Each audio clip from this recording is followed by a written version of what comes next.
Hola, bienvenidos y bienvenidas a esta segunda clase de lengua. En esta oportunidad vamos a trabajar en la primera parte de la clase con el texto expositivo explicativo y en la segunda parte de la clase con reglas generales de acentuación. Me gustaría que tengan a mano sus carpetas de lengua y que vayan a la página 14, actividad de aplicación 5. En esta actividad de aplicación van a encontrar un texto para leer.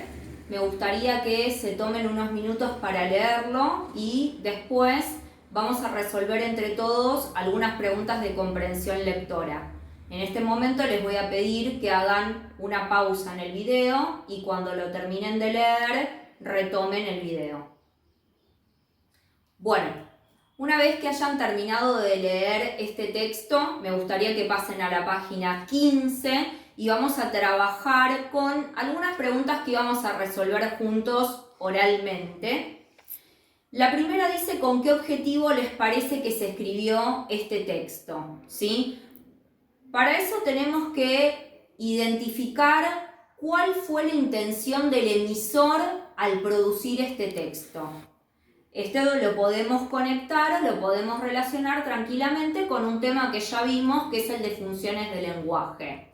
El emisor de este texto tuvo la intención de explicarnos algo, de informarnos algo. ¿Acerca de qué tema? Que es la segunda pregunta que aparece en el cuadernillo.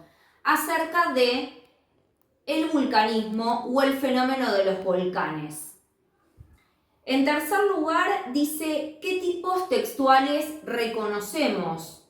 Los tipos textuales, para poder identificarlos en este texto, es necesario que se haga una segunda lectura del mismo, ¿sí?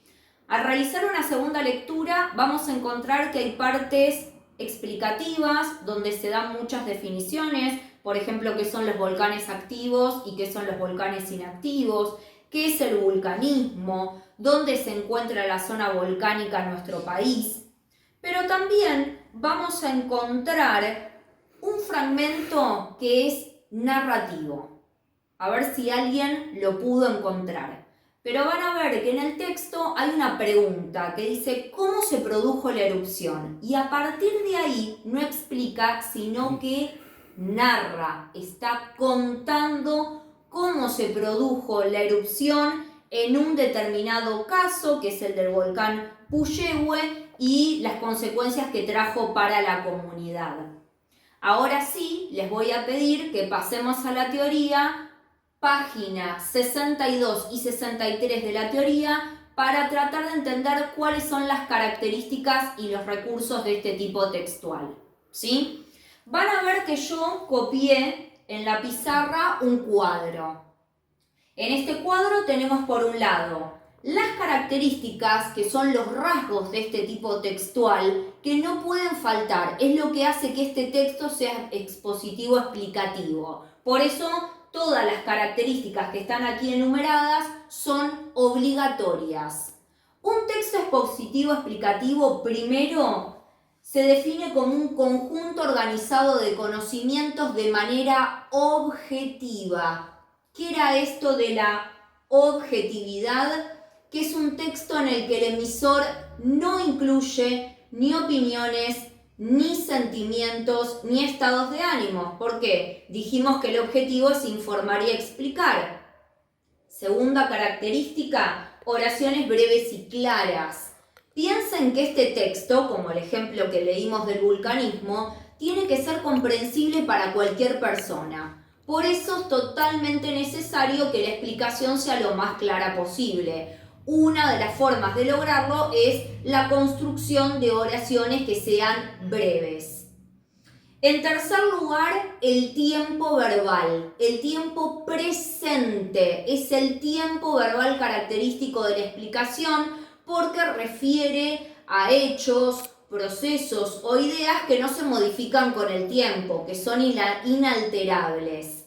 Y por último, el lenguaje claro y riguroso, ¿sí? Tiene que tener un vocabulario específico. Por eso van a ver que en este texto del vulcanismo encontramos un montón de palabras técnicas relacionadas con este tema, que es el de los volcanes.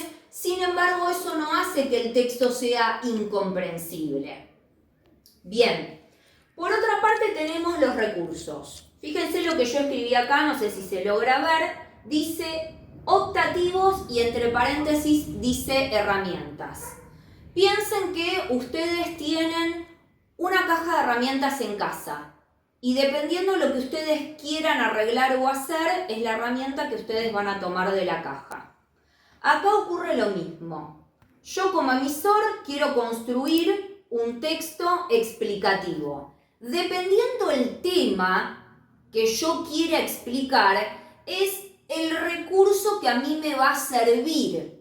Uno de los recursos más utilizados, les diría, yo les cambié un poco el orden de lo que está en la carpeta de lengua de prepa.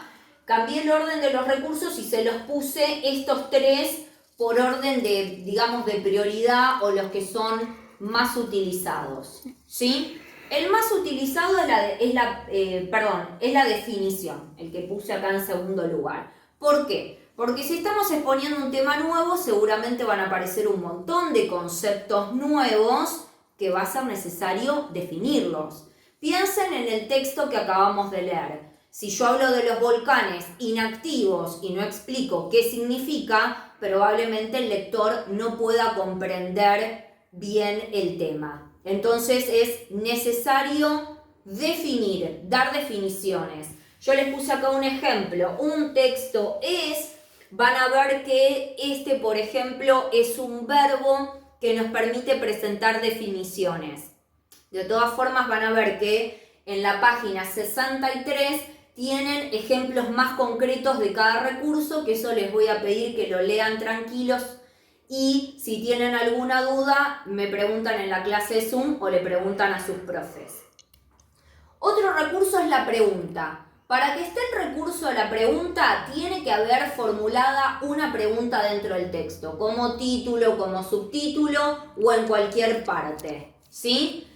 ¿Cómo la reconocemos? Bueno, justamente por el uso de los signos de pregunta.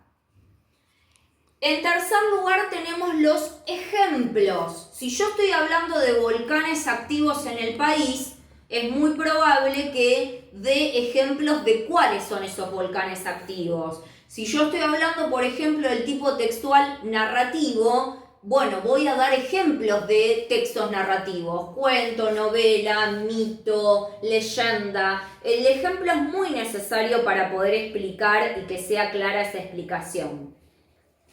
Después tenemos comparación, que a veces es muy útil en un texto explicativo, comparar un proceso con otro, por ejemplo. Eso va a depender del tema, como les decía. La cita autoridad. La cita autoridad es cuando el emisor incluye en su texto las palabras de algún especialista. Para que esto esté presente, yo como emisor de ese texto tengo que dejar bien en claro que el especialista fulano de tal dijo tal cosa.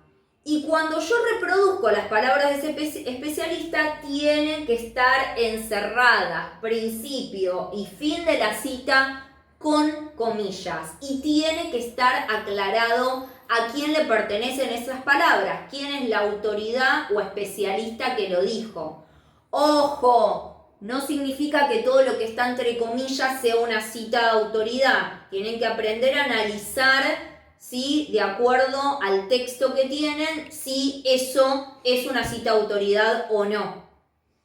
La reformulación aparece cuando yo quiero volver a explicar algo que ya expliqué en el texto, pero lo quiero decir con palabras más sencillas. Ahí se utilizan expresiones como es decir, o sea, en otras palabras. Bueno, citas de autoridad veo que los puse 2 veces. Clasificación. Hay temas que requieren de una clasificación. No todos los temas los admiten. Pero, por ejemplo, si yo estoy hablando de los sustantivos, yo sé que los sustantivos se clasifican en 2 grupos, comunes y propios, y que dentro de los comunes hay una clasificación interna. Bueno, En ese caso diría que el tema sustantivos requiere de la clasificación para su explicación. Tal vez este tema del vulcanismo, salvo la clasificación entre volcanes activos e inactivos, no aparece ninguna otra clasificación más. Relación causa-consecuencia aparece siempre y cuando haya conectores de causa o de consecuencia, porque, ya que, en consecuencia, por lo tanto, tienen una lista bastante amplia para que puedan aprenderse y poder ubicar dentro de los textos. Y por último, y no menos importante, un recurso súper utilizado que es el de las imágenes. ¿Qué se puede incluir en un texto explicativo? Una infografía, un gráfico, una foto, un dibujo, lo que requiera el tema para que el lector lo pueda comprender mejor.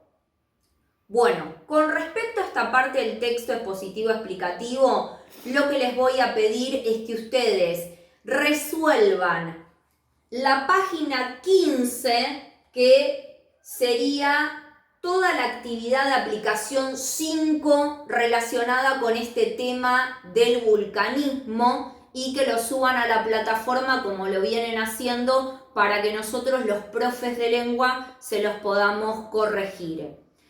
Cuando resuelvan esa actividad o cuando vuelvan a mirar la teoría, cualquier duda que puedan presentar, traten de anotarlas en un papel y las van a preguntar esas dudas en las clases de Zoom a sus respectivos profes. Con respecto a texto expositivo, llegamos hasta acá.